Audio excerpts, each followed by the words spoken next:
इसके साथ ये हार्मोन और रिसेप्टर दोनों आके बाइंड करेंगे। हार्मोन और रिसेप्टर दोनों आके एक स्पेसिफिक सेगमेंट डीएनए की होगी, उसके साथ आके ये बाइंड करेंगे। हार्मोन और रिसेप्टर दोनों जो है, hormone receptor, they bind to specific segment of DNA और जीन, उसके साथ ये बाइंड करेंगे। बाइंड करने के बाद एक स्पेसिफिक सेगमेंट ऑफ डीएनए ना, इसको अब एक्टिवेट करेंगे। जैसे ये जीन है, जैसे लाइक ये this one is the gene, ये एक particular segment that is called gene. DNA के एक पर्टिकुलर सेगमेंट, उसे हम जीन कहते हैं। अब आपको पता है कि प्रोटीन सिंथेसिस का जो अमल होता है, प्रोटीन सिंथेसिस के हवाले से आपने जैसे पढ़ा होगा लोअर क्लास में, जैसे थोड़ा बहुत पढ़ा है, इंटर में थोड़ी सी डिटेल है। प्रोटीन सिंथेसिस की जो मैकेनिज्म होती है, प्रोटीन सिंथेसिस की मैकेनिज्म ये होती है कि जैसे इंफॉर्मेशन जो भी है डीएनए के अंदर, वो मैसेंजर आरएनए में आती है, और मैसेंजर आरएनए के बाद उसमें आगे प्रोटीन्स बनते हैं। डीएनए से जो इंफॉर्मेशन मैसेंजर आरएनए में आती है, इस अमल को हम कहते हैं ट्रांसक्रिप्शन कहते हैं। This process is called transcription. MRNA से इंफॉर्मेशन प्रोटीन में कन्वर्ट होती है, चेंज होती है, ट्रांसलेशन, इस अमल को हम कहेंगे, इस अमल को हम कहेंगे ट्रांसलेशन। डीएनए टू एमआरएनए और एमआरएनए से प्रोटीन बनते हैं। तो इसी तरह से जो हार्मोन रिसेप्टर कॉम्प्लेक्स एक specific segment of gene DNA, उसको जैसे उसने एक्टिवेट किया, तो उसके रिजल्ट में अब यकीनन क्या बनेगा, उसके रिजल्ट में एक एमआरएनए का मॉलिक्यूल बनेगा। उसके रिजल्ट में एमआरएनए मॉलिक्यूल, डीएनए से एमआरएनए मैसेंजर आरएनए मॉलिक्यूल बनेगा, डीएनए से एमआरएनए मॉलिक्यूल बनेगा, और एमआरएनए से आगे यकीनन क्या बनेंगे, एमआरएनए जो आगे राइबोसोम में जाएगा, साइटोप्लाज्म का राइबोसोम पोर्शन होगा, साइटोप्लाज्म के अंदर राइबोसोम पोर्शन होगा, उसमें ये मॉलिक्यूल एमआरएनए का जाएगा, ये राइबोसोम्स में जाएगा, और राइबोसोम जिन्हें आमतौर पे हम प्रोटीन फैक्ट्रीज कहते हैं, तो उसके रिजल्ट में polypeptide chain of amino acids बनेगी। Polypeptide chain of amino acid को हम कहते हैं प्रोटीन कहते हैं। ये प्रोटीन मॉलिक्यूल बना। तो डीएनए से एमआरएनए और एमआरएनए से प्रोटीन बने। तो प्रोटीन नथिंग बट वो कोई एंजाइम्स होंगे जो इस टारगेट सेल की फिजियोलॉजी को अफेक्ट करेंगे। प्रोटीन्स जो बनेंगे ये कोई एंजाइम्स होंगे जो इस एंजाइम, अदर प्रोटीन्स जो भी है, तो इस टारगेट सेल की जो है फिजियोलॉजी को चेंज करेंगे। हमारे एनटीबी बुक के अंदर एक थोड़ी सी एक और भी नई टर्म है कि लाइक हार्मोन रिसेप्टर कॉम्प्लेक्स एक डीएनए की स्पेसिफिक सेगमेंट के साथ बाइंड करते हैं। तो प्रोटीन सिंथेसिस का जब ये प्रोसेस और अमल होता है, तो हम तो जनरली ऐसे जीन बोल देते हैं, सेगमेंट ऑफ डीएनए, बट उसके अंदर वेरियस पोर्शन है। जैसे ये पार्ट जीन का है जो एक्सप्रेस होना है, उससे पहले एक रीजन होती है, सेगमेंट ऑफ डीएनए होती है, जिसे हम कहते हैं जीन प्रोमोटर कहते हैं। प्रोमोटर जीन, प्रोमोटर, ये सीक्वेंस ऑफ डीएनए होती है, डीएनए की सीक्वेंस होती है। इस सीक्वेंस के साथ एक, जैसे अगर आपसे छोटा सा क्वेश्चन हो जाए कि इस अमल में कौन सा एंजाइम जो है उसका रोल होगा डीएनए से एमआरएनए, या स्टूडेंट से आप थोड़ा रिस्पांस लें। डीएनए से जब एमआरएनए बनेगा तो उसमें एक एंजाइम का किरदार होता है।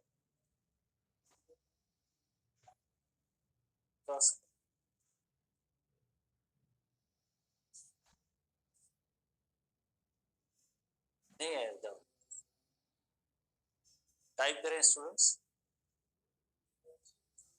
आरएनए पॉलीमरेज एंजाइम है, आरएनए पॉलीमरेज एंजाइम। हाँ, कुछ आरएनए पॉलीमरेज एंजाइम होता है जो डीएनए से आरएनए बनने में आरएनए पॉलीमरेज एंजाइम का किरदार होता है। आरएनए पॉलीमरेज एंजाइम का किरदार होता है डीएनए से एमआरएनए बनने में। तो आरएनए पॉलीमरेज एंजाइम जो होता है, आरएनए पॉलीमरेज एंजाइम, वो किसके साथ बाइंड होगा, ये सेगमेंट ऑफ डीएनए, ये तो ओरिजिनल जैसे जीन है जिसकी एक्सप्रेशन होनी है, बट उससे पहले एक डीएनए की सीक्वेंस होती है जिसे हम कहते हैं प्रोमोटर कहते हैं। इसके साथ ये आरएनए पॉलीमरेज एंजाइम बाइंड होगा, आरएनए पॉलीमरेज एंजाइम बाइंड होगा, आरएनए पॉलीमरेज एंजाइम बाइंड होगा। तो इस सेगमेंट ऑफ जो डीएनए है, या जीन है, इसमें से डीएनए से आरएनए बनेगी। तो आरएनए पॉलीमरेज एंजाइम बाइंड किसके साथ होगा? इस प्रोमोटर रीजन के साथ। बट यहाँ पे एक और भी प्रोटीन्स होते हैं, उनकी मदद से ये आइदर आरएनए पॉलीमरेज एंजाइम की एक्टिविटी होगी या नहीं होगी, इसको यानी एक्सप्रेस होने देंगे डीएनए को या नहीं होने देंगे, आइदर जो ट्रांसक्रिप्शन करने देंगे या नहीं करने देंगे। यानी आरएनए पॉलीमरेज की एक्टिविटी एक और प्रोटीन होते हैं, यहाँ पे एक और प्रोटीन होते हैं, इन प्रोटीन का नेम होता है ट्रांसक्रिप्शन फैक्टर। ट्रांसक्रिप्शन फैक्टर, ऐसे प्रोटीन का नेम होता है ट्रांसक्रिप्शन फैक्टर्स। तो ट्रांसक्रिप्शन फैक्टर क्या करेंगे? आरएनए पॉलीमरेज एंजाइम की एक्टिविटी को रेगुलेट करेंगे। अगर आरएनए को यहाँ काम करने देंगे, बाइंड होगा, तो यकीनन क्या बनेगा? डीएनए से आरएनए बनेगा। अगर इस आरएनए को बाइंड होने नहीं देंगे ये प्रोटीन्स, तो यकीनन जैसे इस जीन की एक्सप्रेशन नहीं होगी, डीएनए से आरएनए नहीं बनेगा, डीएनए से आरएनए नहीं बनेगा। ये किस पे डिपेंड करता है? ये डिपेंड करता है इन ट्रांसक्रिप्शन फैक्टर्स के ऊपर। Transcription factor regulate the activity of RNA polymerase. RNA polymerase की एक्टिविटी को रेगुलेट करने वाले ये ट्रांसक्रिप्शन फैक्टर है। आरएनए पॉलीमरेज किसके साथ बाइंड होता है? डीएनए प्रोमोटर के साथ बाइंड होगा। देन एक्सप्रेशन किसकी होगी? एक्सप्रेशन इस जीन की होनी है जिसमें यानी डीएनए से आरएनए बने। ये लफ्ज प्रोटीन सिंथेसिस की हेडिंग के अंदर हम आते हैं, वहां पे हम डिस्कस करेंगे, डिटेल है। बट यहाँ पे क्यों हम लफ्ज इस्तेमाल करें? बिकॉज स्टीरॉयड हार्मोन के अंदर ये पॉइंट बताई गई है कि हार्मोन रिसेप्टर कॉम्प्लेक्स जो होते हैं, हार्मोन रिसेप्टर कॉम्प्लेक्स किसके साथ बाइंड करेंगे? यकीनन प्रोमोटर रीजन के साथ बाइंड करेंगे। देन आरएनए पॉलीमरेज की जो एक्टिविटी जैसे स्टार्ट होती है, जैसे एक ट्रांसक्रिप्शन फैक्टर होता है, वो आरएनए पॉलीमरेज एंजाइम की एक्टिविटी को जैसे स्टिमुलेट करते हैं ताकि उसमें डीएनए से आरएनए बने। तो यानी यह hormone receptor complex, hormone receptor complex जो बना है, ये भी इन ट्रांसक्रिप्शन फैक्टर्स की तरह होगा, जिसकी वजह से डीएनए से आरएनए बनेगा। एनटीबी के अंदर ये पॉइंट्स मौजूद है। थोड़ी सी अगर इसकी रीडिंग हो जाए तो आप उसमें मजीद भी देख सकते हैं। जैसे एनटीबी बुक के अंदर स्टीरॉयड हार्मोन का जो टॉपिक है, उसमें पेज नंबर 82 पेज पे, 82 नंबर पेज पे, ठीक है ना। स्टूडेंट्स को अगर नहीं मिले तो 82 पेज को देखें। एनटीबी बुक है, नेशनल टेक्स्ट बुक, उसमें 82 नंबर पेज पे। तो स्टीरॉयड हार्मोन, स्टीरॉयड हार्मोन का एक्शन है। तो steroid and thyroid hormone can pass through plasma membrane because they are lipid soluble, can pass through plasma membrane because they are lipid soluble. Receptor for these hormones are located inside target cell in the cytoplasm or nucleus. Receptors जो है इसके, जैसे ये receptor है किसके अंदर मौजूद है? साइटोप्लाज्म या न्यूक्लियस के अंदर होते हैं। So hormones bind with receptor to form hormone receptor complex. तो देखें ये हार्मोन और रिसेप्टर के साथ बाइंड हुआ तो हार्मोन रिसेप्टर कॉम्प्लेक्स बना। This complex then binds with promoter region of the gene. Promoter region of the gene कौन सा होता है? यानी जो जीन जिसको एक्सप्रेशन होनी है, जिसमें से डीएनए में से इसमें आरएनए बनानी है, बनना है, उससे पहले डीएनए की जो सीक्वेंस होती है उसे कहते हैं promoter region of the DNA. तो यानी ये हार्मोन रिसेप्टर किसके साथ बाइंड होगा? प्रोमोटर रीजन के डीएनए के जो ये स्पेसिफिक सेगमेंट ऑफ डीएनए उसके साथ आके बाइंड होगा। फिर क्या next? Acting as a transcription factor, जो ट्रांसक्रिप्शन फैक्टर के तौर पे काम करेगा। और ट्रांसक्रिप्शन फैक्टर का काम क्या होता है? ट्रांसक्रिप्शन फैक्टर का काम ये होता है कि आरएनए पॉलीमरेज एंजाइम को की एक्टिविटी आइदर होने देंगे या नहीं होने देंगे, उसको डीएनए से आरएनए बनना है या नहीं होने देना है, ये ट्रांसक्रिप्शन फैक्टर्स का काम होता है, जो प्रोटीन्स होते हैं। डीएनए प्रोमोटर क्या होता है? Promoter region of the gene जो डीएनए होता है। ट्रांसक्रिप्शन फैक्टर क्या होते हैं? प्रोटीन होते हैं। ट्रांसक्रिप्शन फैक्टर प्रोटीन होते हैं जो क्या करेंगे? आरएनए पॉलीमरेज एंजाइम की एक्टिविटी को रेगुलेट करते हैं। और आरएनए पॉलीमरेज का काम क्या होता है? डीएनए से एमआरएनए बनने में आरएनए पॉलीमरेज एंजाइम का काम होता है। तो ये दो पॉइंट्स इसमें एनटीबी बुक में मौजूद हैं। तो जिनकी कोई डेफिनेशन या डिटेल नहीं है तो आपके जहन में यकीनन ऐसे सवाल होंगे कि ये क्या है, तो आप इसको इस तरह से समझ सकते हैं कि यानी जो जीन या डीएनए की सीक्वेंस जो एक्सप्रेस होनी है एमआरएनए में, उससे पहले एक रीजन होता है डीएनए का जिसे हम कहते हैं promoter region of the DNA. इसके साथ आरएनए पॉलीमरेज एंजाइम बाइंड होगा, बट किसकी मदद से? ट्रांसक्रिप्शन फैक्टर्स की मदद। आरएनए पॉलीमरेज की एक्टिविटी कौन रेगुलेट करता है? ट्रांसक्रिप्शन फैक्टर जो प्रोटीन्स है। तो ये हार्मोन रिसेप्टर कॉम्प्लेक्स जो बना है वो किसके साथ बाइंड होगा? यानी promoter region of the DNA के साथ बाइंड होगा। देन क्या इसका रोल होगा इस हार्मोन रिसेप्टर कॉम्प्लेक्स का? हार्मोन रिसेप्टर कॉम्प्लेक्स का रोल ये होगा कि ये जैसे आरएनए पॉलीमरेज एंजाइम की एक्टिविटी को जैसे आइदर जो बढ़ाएगा या स्टॉप करेगा, तो ये काम ट्रांसक्रिप्शन फैक्टर का होता है। तो ये दो लफ्ज जैसे जस्ट टर्म थे, बट उसके लिए हमने इतनी पूरी डिटेल बनाई है कि जैसे like promoter region of DNA क्या है और ट्रांसक्रिप्शन फैक्टर क्या होते हैं। ठीक है, होपफुली आपने समझ लिया होगा। और उसके बाद जैसे mRNA of the that gene is found by the transcription and translated into protein. तो डीएनए से एमआरएनए बना और एमआरएनए जो है उसकी ट्रांसलेशन हुई, कहां पे हुई है? ट्रांसलेशन साइटोप्लाज्म में राइबोसोम के अंदर होती है। Ribosomes are popularly are commonly called as protein factories, यकीनन जो प्रोटीन बनाएंगे। तो target cell activates are modified by the altered gene expression. तो उसके बाद जो है जो भी इसमें प्रोटीन और एंजाइम बना है, ये इस लाइक जो सेल होता है, कौन सा सेल? टारगेट सेल इसकी एक्टिविटी को जैसे रेगुलेट करेगी या बढ़ाएगी। यासिन साहब एंड जेठान साहब थोड़ा सा स्टूडेंट से रिस्पांस लें कि ये मॉडल समझ में आया या नहीं है। सेकंड टाइम पता नहीं कितनी बार हमने रिपीट किया है, थोड़ा सा यस और नो के अंदर जो है इसका रिस्पांस लें। थोड़ा जोर से बोल लें ताकि आपकी आवाज आ जाए। ओके, थैंक यू यासिन साहब। अब हमने आपने भी समझ लिया, ठीक है। आप इंट्री टेस्ट के माहिर बन गए, सारे सब्जेक्ट्स आप देखते हैं।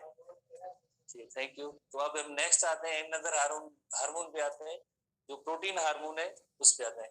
फिर भी यासिन साहब कह रहे हैं एक बार जैसे इशारे में कह रहे हैं एक बार मजीद जो समझाएं। ठीक है, एक बार मजीद जैसे हार्मोन जो हार्मोन प्रोड्यूसिंग सेल से जो रिलीज हुए स्टेरॉइड वो आके टारगेट सेल, जैसे हार्मोन सिर्फ और सिर्फ टारगेट सेल को असरअंदाज करते हैं, उसकी एक्टिविटीज सिर्फ टारगेट सेल, बाकी नहीं। क्योंकि हमने कल भी पढ़ा था रिसेप्टर होते हैं, हर हार्मोन के रिसेप्टर होते हैं। रिसेप्टर अगर होंगे तो उस हार्मोन का उस टारगेट सेल पे इफेक्ट होगा, अदरवाइज नहीं होगा। तो जैसे ये हार्मोन रिलीज हुए हार्मोन प्रोड्यूसिंग सेल से ब्लड सर्कुलेशन में होते हुए टारगेट सेल तक पहुंचे, टारगेट सेल की सेल मेम्ब्रेन को भी क्रॉस करेंगे। क्यों करेंगे? Why? Because steroid in nature and lipid in nature and cross करेंगे। बट आगे साइटोप्लाज्म में या न्यूक्लियस के अंदर इनके रिसेप्टर्स होते हैं, दे बाइंड टू रिसेप्टर। उसके बाद ये रिसेप्टर के साथ बाइंड होंगे तो क्या बनेगा? हार्मोन रिसेप्टर कॉम्प्लेक्स बनेगा। हार्मोन रिसेप्टर कॉम्प्लेक्स न्यूक्लियर को पास करके स्पेसिफिक सेगमेंट और डीएनए जीन उसके साथ जाके बाइंड होंगे और डीएनए या जीन जो होता है उसकी ट्रांसक्रिप्शन के अमल के जरिए उसमें एमआरएनए बनेगा। एमआरएनए देन न्यूक्लियर मेम्ब्रेन से निकल के राइबोसोम की तरफ आएगा। साइटोप्लाज्म राइबोसोम्स है, ऑर्गेनील है, सेल के ऑर्गेनील है, जिनको हम कॉमनली कहते हैं प्रोटीन फैक्ट्रीज, उसके साथ बाइंड होंगे और प्रोटीन बनाएंगे। प्रोटीन क्या होंगे? कोई एंजाइम्स वगैरह होंगे जो इस सेल की फिजियोलॉजी को चेंज करेंगे। तो हार्मोन रिसेप्टर कॉम्प्लेक्स के बारे में हमने क्या पढ़ा है? हार्मोन रिसेप्टर कॉम्प्लेक्स के बारे में ये पढ़ा है कि they bind to promoter region of the DNA. और किस तरह से ये काम करते हैं? ये ट्रांसक्रिप्शन फैक्टर की तरह काम करते हैं, क्योंकि ये आरएनए पॉलीमरेज एंजाइम की एक्टिविटी को रेगुलेट करते हैं। होपफुली आपने समझ लिया होगा। अब हम नेक्स्ट जो मॉडल है वो तो बहुत ही आसान मॉडल है। नेक्स्ट मॉडल उस पे आता है प्रोटीन हार्मोन का। नॉन स्टेरॉइड हार्मोन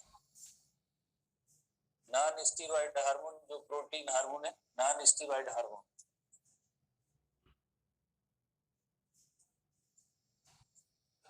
जो प्रोटीन्स या जो अमाइंस है या पेप्टाइड्स है,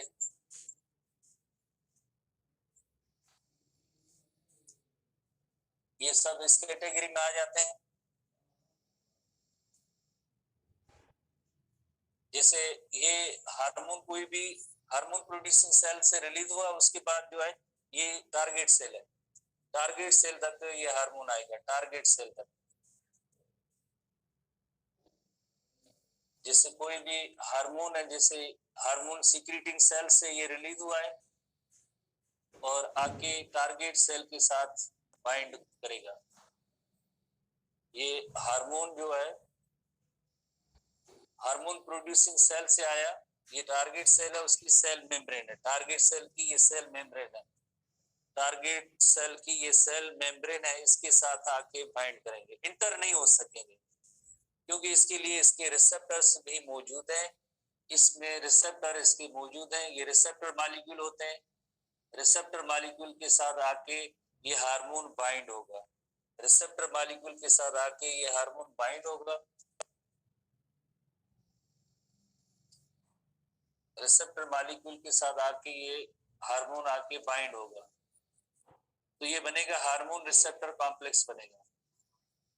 ये जैसे आपको पता है कि प्लाज्मा मेम्ब्रेन की सरफेस पे जैसे ये रिसेप्टर्स है और रिसेप्टर है और ये जो है हार्मोन है, तो हार्मोन रिसेप्टर कॉम्प्लेक्स बन गया, ये हार्मोन है तो उसके रिजल्ट में हार्मोन रिसेप्टर कॉम्प्लेक्स बन गया, तो ये बन गया hormone receptor complex, this is called as hormone receptor complex, hormone receptor complex, यानी हार्मोन डैश देंगे receptor complex, hormone receptor complex बना।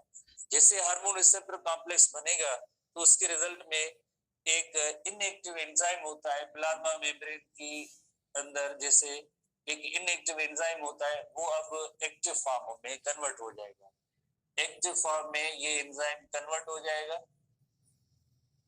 और इस एंजाइम का नेम है एटिनिलेट साइक्लेज एंजाइम, इस एंजाइम का नेम है adenylate cyclase enzyme, adenylate cyclase enzyme, adenylate cyclase enzyme ये एक्टिव फॉर्म ऑफ एंजाइम है, एक्टिव फॉर्म ऑफ एंजाइम है, ये इनएक्टिव एंजाइम था, ये इनएक्टिव एंजाइम था, जैसे हार्मोन रिसेप्टर कॉम्प्लेक्स बना तो ये इनएक्टिव एंजाइम अब एक्टिव फॉर्म में हो गई इसकी कन्वर्जन, तो अब ये active form that is called as adenylate cyclase enzyme, इस एंजाइम का नेम है एटिनिलेट साइक्लेज एंजाइम।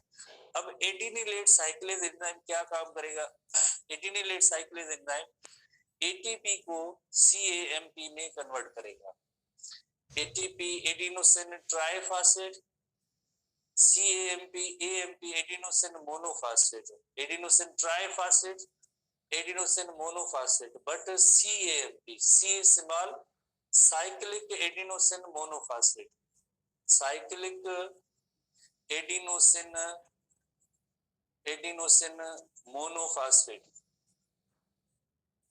मोनोफॉस्फेट, ये CMP cyclic adenosine monophosphate acts as a second messenger, ये सेकंड मैसेंजर के तौर पे काम करेगा, सेकंड मैसेंजर, क्योंकि फर्स्ट मैसेंजर इसमें क्या है, फर्स्ट मैसेंजर जो है वो हार्मोन था, वो हार्मोन इस टारगेट सेल के अंदर इंटर ही नहीं हो सका, ये हार्मोन इस टारगेट सेल के अंदर इंटर ही नहीं हो सका, क्योंकि जैसे ये प्रोटीन्स इन नेचर होते हैं, पेप्टाइड्स इन नेचर होते हैं, तो ये लिपोफोबिक इन नेचर है, यानी लिपिड की मेम्ब्रेन इनको क्रॉस करने नहीं देगी, तो उसके लिए क्या है, ये इसमें यहाँ पे सेल मेम्ब्रेन के अंदर रिसेप्टर्स हैं, रिसेप्टर के साथ ये बाइंड करेंगे, तो सेल मेम्ब्रेन के अंदर एक इनएक्टिव एंजाइम होता है जिसका नेम है इनएक्टिव एंजाइम एक्टिव फॉर्म हो जाएगी जिसका नेम होता है एटिनिलेट साइक्लेज एंजाइम,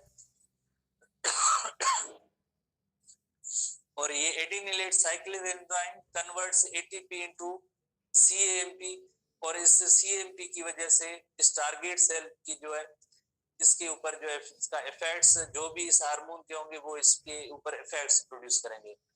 आगे जैसे सीएमपी के बाद और भी कई एक जैसे नंबर ऑफ केमिकल रिएक्शंस भी होंगे, काफी सारे मॉलिक्यूल बनेंगे, अल्टीमेटली जो है ये इस टारगेट सेल को मुतासिर करेंगे, जो भी इसका हार्मोन का एक्शन होगा उसके इफेक्ट्स होंगे, जो भी इस हार्मोन के फंक्शन होंगे वो इस टारगेट सेल पे परफॉर्म होंगे, जैसे एक्टिविटीज जो भी इस हार्मोन की। तो अब हम इसकी जैसे रीडिंग करेंगे पेज नंबर 81 एनटीबी के अंदर जैसे मौजूद है, एनटीबी में 81 पेज पे डायग्राम भी मौजूद है, जैसे डायग्राम के हवाले से आप देखें पेप्टाइड हार्मोन है, कोई रिसेप्टर है, तो एक inactive enzyme adenylate cyclase active हुआ, सेकंड मैसेंजर बना, नेम तो नहीं है, तो second messenger CMP cyclic adenosine monophosphate, then वो आगे जो किसी जीन को जीन एक्सप्रेशन क्या जो हमने थोड़ी देर पहले पढ़ा था, डीएनए से एमआरएनए, एमआरएनए से प्रोटीन, न्यू प्रोटीन बनेंगे, cascade of chemical reaction, chain of chemical reaction, many reaction, एक के बाद दूसरा रिएक्शन होता जाएगा आगे सेकंड मैसेंजर बनने के बाद।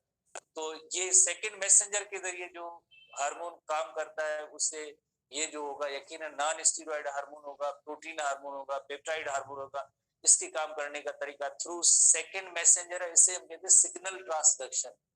ये सिग्नल ट्रांसडक्शन है, यानी जो केमिकल सिग्नल थे वो ट्रांसड्यूस हुए। केमिकल वो थे, ये केमिकल वहीं भी पड़ा है, हार्मोन वहीं भी पड़ा है, जो सेल मेम्ब्रेन के अंदर पास उससे पास नहीं हो सकता, बट उसके सारे फंक्शन है एक ट्रांसडक्शन की प्रोसेस के जरिए जैसे हो रहा है। उस हार्मोन की केमिकल रिएक्शन कोई और जो है परफॉर्म कर रहा है और कोई सेकंड मैसेंजर है वो ये सारे काम कर रहा है, तो इस समय हम कहते हैं सिग्नल ट्रांसडक्शन कहते हैं। ये सिग्नल ट्रांसडक्शन की मैकेनिज्म है। सिग्नल, केमिकल सिग्नल, एक केमिकल सिग्नल दूसरे फॉर्म में कन्वर्ट हुए, फर्स्ट मैसेंजर हार्मोन ये सेकंड मैसेंजर है। तो इसी तरह से रीडिंग मौजूद है, proteins and peptide hormones can not pass through cell plasma membrane because they are water soluble. Water soluble है बट कौन सी फोबिक होंगे, जैसे ये लिपोफोबिक है, लिपोफोबिक यानी लिपिड की मेम्ब्रेन को क्रॉस नहीं कर सकेंगे, phospholipid. These hormone, the first messenger bind with the receptor on the plasma membrane of the target cell. Target cell उसकी प्लाज्मा मेम्ब्रेन के साथ बाइंड हुए, उसके बाद starting a series of events in the cell which generate the second messenger. उसके बाद जैसे आपने देखा कि इनएक्टिव एंजाइम था वो एक्टिव फॉर्म एडिनिलेट साइक्लेज में ये कन्वर्ट हुआ, उसके बाद क्या हुआ कि ATP is converted into CMP. So the second messenger then triggers various changes in the cell including activation of enzyme and gene activation, जो भी इसके हार्मोन की जो इफेक्ट्स होंगे इस सेल टारगेट सेल पे प्रोड्यूस होंगे। होपफुली आपने ये दोनों टर्म समझ लिए होंगे। तो अब हम नेक्स्ट आते हैं न्यू टॉपिक पे, जो अब हम जैसे जितने भी एंडोक्राइन ग्लैंड्स हैं उनको वन बाय वन पढ़ते जाएंगे, कौन से हार्मोन प्रोड्यूस करेंगे और उनका क्या इफेक्ट होगा। मेमोराइजेशन तो इसमें बहुत ही की इवेंट है ओवरऑल बायोलॉजी के अंदर, बट हर हार्मोन का जैसे आपको फंक्शन याद करना है, कौन से हार्मोन किस एंडोक्राइन ग्लैंड से रिलीज होते हैं, हर एंडोक्राइन ग्लैंड के हार्मोन है और क्या उनका आगे फंक्शन होगा, टारगेट सेल क्या होता है, इस तरह से जो हर हार्मोन का टारगेट सेल अपना अपना होता है। तो ये सारी चीजें आप इस तरह से आप याद करेंगे। नेक्स्ट हम हेडिंग में आते हैं। सबसे पहला जो एंडोक्राइन ग्लैंड हम पढ़ेंगे वो है हाइपोथैलेमस है। हाइपोथैलेमस नंबर 1 एंडोक्राइन ग्लैंड्स है। एंडोक्राइन ग्लैंड्स के हवाले से ह्यूमन एंडोक्राइन ग्लैंड्स में नंबर 1 जो है हाइपोथैलेमस हम पढ़ेंगे। हाइपोथैलेमस तो पार्ट ऑफ ब्रेन है। Hypothalamus is the part of brain, brain का पार्ट है। पार्ट ऑफ ब्रेन हमने जैसे पढ़ा है, पार्ट ऑफ ब्रेन। तो स्टूडेंट्स थोड़ा टाइप करके जवाब देंगे कौन से ब्रेन के ये part, fore brain, mid brain, hind brain. Fore brain के पार्ट है, मिड ब्रेन के हाइपोथैलेमस पार्ट है या हाइंड ब्रेन का? फोर ब्रेन का पार्ट है। अच्छा, अगेन एक दूसरा सवाल आ जाए कि इसमें ये डाइनसिफिलोन से रिलेटेड है या टीलेनसिफिलोन से? डाइनसी या टीलन से? डाइनसिफिलोन, एग्जैक्टली। डाइनसिफिलोन के बाद एक और जैसे उसके अंदर कंपोनेंट्स है, ये किस कंपोनेंट का आखिर में जैसे ऐसा है? आगे थोड़ा सी टाइपिंग करते जाए, थोड़ा सा हमने जैसे पढ़ा है और आपने भी जैसे टेस्ट दिए उसमें ये सारे सवाल है। डाइनसिफिलोन के बाद एक और आगे जो कैटेगरी है लिम्बिक सिस्टम। एग्जैक्टली, आप तो एंट्री टेस्ट में माहिर है, एक्सपर्ट है, आप तो यकीनन 100% बायोलॉजी आपने सीख ली है। तो ये लिम्बिक सिस्टम का पार्ट है, ठीक है, लिम्बिक सिस्टम का पार्ट है हाइपोथैलेमस। और इसी वजह से जैसे एक तो पार्ट ऑफ ब्रेन है, तो आगे जैसे कौन कौन से हाइपोथैलेमस फंक्शंस रेगुलेट करता है वो भी आपने जैसे पढ़ा है। हाइपोथैलेमस होमियोस्टेसिस का सेंटर है, सेंटर फॉर होमियोस्टेसिस। काफी सारे इवन हार्मोन्स की जो लेवल होती है, हार्मोन की लेवल कम या ज्यादा होती है, वो भी हाइपोथैलेमस को पता चलता है। जैसे हंगर है, थ्रस्ट है, वाटर लेवल है, जिस तरह से ये सारी जो चीजें रेगुलेट कौन करता है, ये हाइपोथैलेमस करता है, हमने जैसे पहले ही पढ़ा है, ठीक है। अगर हम यहाँ पे सिंपल लिखें कि ये पार्ट ऑफ ब्रेन है, एज वेल एज इसके अंदर न्यूरो सीक्रेटरी सेल्स भी है, न्यूरो न्यूरो सिक्रेटरी सेल्स भी होते हैं। न्यूरो सिक्रेटरी सेल्स जो है ये आगे हार्मोन्स प्रोड्यूस करते हैं, हार्मोन्स प्रोड्यूस करते हैं, और हार्मोन्स की जो केमिकल नेचर होती है उन्हें हम कहते हैं न्यूरोपेप्टाइड्स।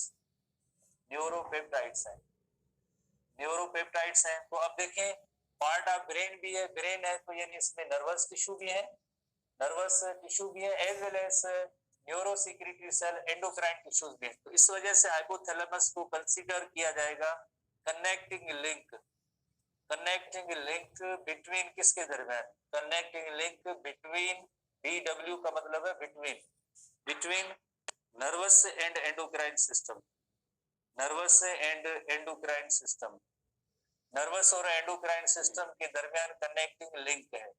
क्योंकि इस कनेक्टिंग लिंक हम उसे कहते हैं जिसमें दो मुख्तलिफ किस्म की प्रॉपर्टीज किसी एक चीज में हो, तो उसे हम कहते हैं कनेक्टिंग लिंक।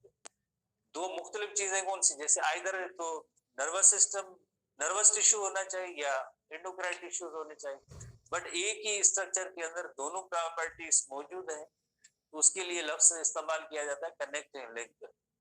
एनिमल क्लासिफिकेशन में जैसे आपने पढ़ा होगा काफी सारे ऐसे एनिमल्स भी होते हैं जिसमें दो डिफरेंट ग्रुप्स की जो फीचर्स होती है एक सिंगल एनिमल के अंदर, तो उसके कनेक्टिंग लिंक कहते हैं, उसे भी कनेक्टिंग लिंक कहते हैं। जैसे हम कोई स्टूडेंट से आप एक जवाब लेंगे कोई एक ऐसा एनिमल का नेम जिसको कोई कनेक्टिंग लिंक हम तस्वर करें।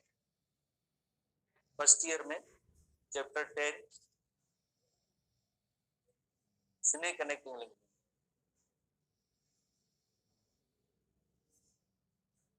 आर्कियोप्टेरिक्स है, Archaeopteryx, Archaeopteryx is connecting link between reptiles and birds. हाँ ये आप जवाब बता रहे हैं बिल्कुल सही, एग्जैक्टली यही जवाब जो आप आर्कियोप्टेरिक्स कह रहे थे, Archaeopteryx, Archaeopteryx is connecting link between reptiles and birds hopefully. तो इसे हम कहेंगे ये भी कनेक्टिंग लिंक है क्योंकि इसके अंदर नर्वस टिश्यू भी है as well as endocrine tissue भी है। इसी तरह से एक और की टर्म है इस हवाले से कि हाइपोथैलेमस को मास्टर कंट्रोल सेंटर तस्वर किया जाता है। Master control centre, master control centre of endocrine system, because क्यों कि ये जो आगे पिट्यूटरी ग्लैंड की रेगुलेशन करता है, पिट्यूटरी ग्लैंड, पिट्यूटरी ग्लैंड की जो सीक्रेशन है, पिट्यूटरी ग्लैंड की जो सीक्रेशंस होती है वो they are regulated by the, ये हाइपोथैलेमस ही रेगुलेट करता है।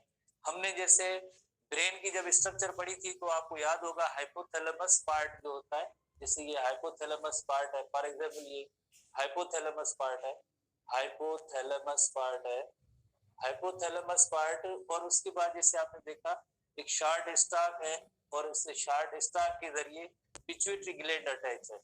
पिट्यूटरी ग्लैंड की एक एंटीरियर लोब होती है, anterior lobe of pituitary gland होती है, और एक होती है posterior lobe of pituitary gland. एक लोब जो होती है उससे देंगे posterior lobe of the pituitary gland, posterior lobe of pituitary gland, posterior lobe of pituitary gland, pituitary gland, pituitary gland.